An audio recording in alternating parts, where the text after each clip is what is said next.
Apostle, niko na ile swali linanisumbua. If we go now according to what is happening right now in the church, one of your own, Pastor Ezekiel, has been having tribulation with the government of Kenya. Why do you feel so? What do you think could be the reason? There's a big question I normally ask people. Yes, he's having challenges. And before the challenges, he had a very huge meeting at Kasarani, was attended by the First Lady and the Second Lady. And according to the structures and the security systems of this country, it's that a First Lady cannot be allowed just to come to this church until there's due diligence of this church. They have to have my history, they have to have whether I'm registered, all manner of things, so that they can allow her, because she's a lady associated with the president. And the First Lady was allowed to go to Kasarani to do a meeting with this man. Meaning they were not called over the phone that we are having a meeting, a gathering at Kasarani. They must have met, they must have discussed, they must have planned it for 2 or 3, 4 months. The scandal of Ezekiel came a month later. That is when the scandal through via Mackenzie.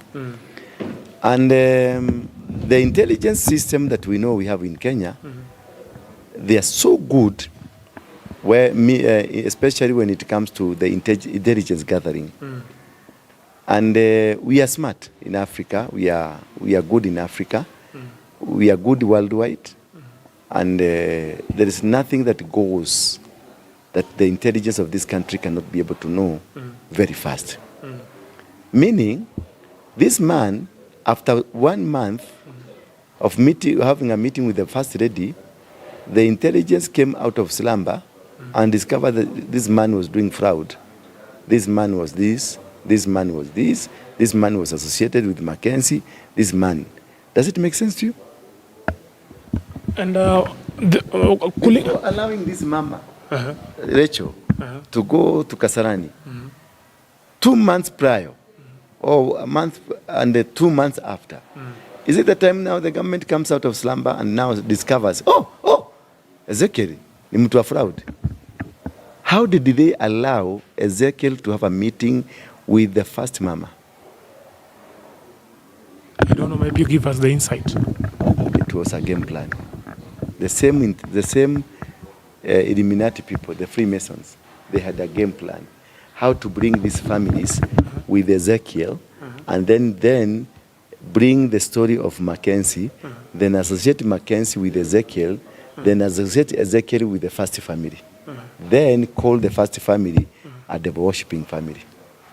Then they would plant their seed of discord.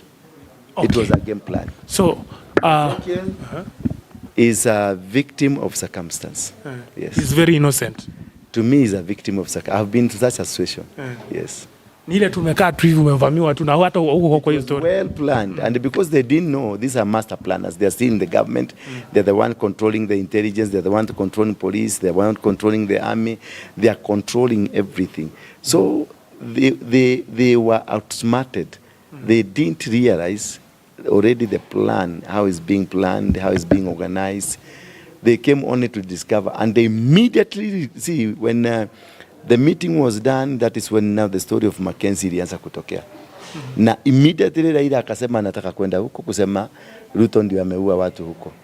Lakini ukiona zile watu wamefufuliwa, wametolewa huko kwa makaburi, ni watu wamekuwa huko long time. Where was the intelligence? There are about 500 people. Where was the Kenyan intelligence then? Ndio watu hao wote wazikwe. Where? Ni madagani umeona Kenya hii imefanyika bila kujulikana? No murder can happen in Kenya. And is Mackenzie also a victim of circumstances? I can't tell. That one I can't tell. I don't know. Ule kitu najua, when they want to fix you, they can fix you. When they want to unfix you, they can unfix you. So, when ukiangalia right now, if you are to meet with Pastor Ezekiel, what advice would you give him? I will tell him to continue preaching the word of God and stop lamenting. Yeah, that is what happened to Jesus. Even his own disciples walimkataa. Si walisema Yesu si mimi simjui. Si walimkataa. The own disciples Peter 3 times. Na Yesu alikuwa anamwambia before the end, before kukua asubuhi utanikataa mara 3. So mwambie Ezekiel aingie kwa kiwanja, kanisa ikifungwa watu hawajafungwa, masikio hajafungwa. Afanye mikutano yake. Aingie kwa YouTube tutamsikiliza. So yeye anapigwa vita pia na ulimwengu wa kiroho hivi. Ulimwengu mbaya. Sasa sijui ama ni ulimwengu mzuri ama ni mbaya. Ile nasema tu kama anajua yeye ni mtu wa Mungu. Wakati Baali ilivunjwa na Gideon, baba yake aliambiwa na wazee ati tunajua ni kijana yako amevunja, mulete tumuue. Aliwaambia kama Baali ni Mungu atajipigania. Sasa mwambie Ezekiel kama naabudu Mungu awache kelele. Mungu wake atampigania. Now, kumekuwa ni topic kubwa hapa Kenya. Do you feel maybe the Kenyan musicians are involved in 90% are devil worshippers, just like Tanzania counterpart? Hapana, apostle hapo sasa wengi si unaona mpaka kina wao wanaitwa kina Mutara, kina nani. All this kama Kikuyu gospel na secular musicians. They have been going to kwa muganga hapa Murang'a anaitwa wa Magoto. They have been going there, all of them. Just a very few. I know them. Mimi nawajua. I've been doing this, nimekuwa nikifanya crusades za kupigana na hizo madhabahu. I know 98% of Kikuyu musicians ni watu wa devil worshiper. 99%. Tuseme tu 1%. Na mimi nawajua. Ninawajua wote. Huyu anaendanga hapa, huyu anaendanga hapa. I've been doing thorough research about hii maneno.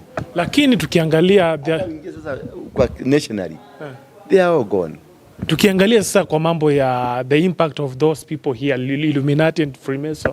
Tukiangalia nchi zingine kama ni musician kwa hizo nchi, Illuminati wao wanawapatia pesa. Hapa Kenya wasanii hawana pesa vizuri. Nazo. Wako saizi wameamka. Saizi wanaendesha Prado. Wasanii wa zamani walikuwa na pikipiki na nini na hii gini. Bicycle. Kisululu. Kisululu hiyo ni kikao. Kisululu. Zamani walikuwa naenda hiyo. Of late the club. Hii wako sasa. Wako sawa. Wako na mapajero. Wakienda mafunctions zao za kwenda kukula mambuzi na ni Wakristo wameokoka. Wanaenda usiku mahali kukula mbuzi na kila mtu amebeba viceroy, amebeba mzinga. Wameenda kukunya na kila mtu ako na mpango ya kando. Hizi utakuta magari black imesimamishwa mahali building fulani hivi. Oh, the musicians, some bishops and pastors. Wako na do. Lakini Diamond amewashinda. Diamond baba yao. Diamond anakubali tu, yeye unajua Diamond hakujificha. Alisema mimi I am a Freemason and I have sold my soul. Sasa ndio unaona anaingia kwa jeneza, anabebwa na jeneza because he belongs that world. Yeah.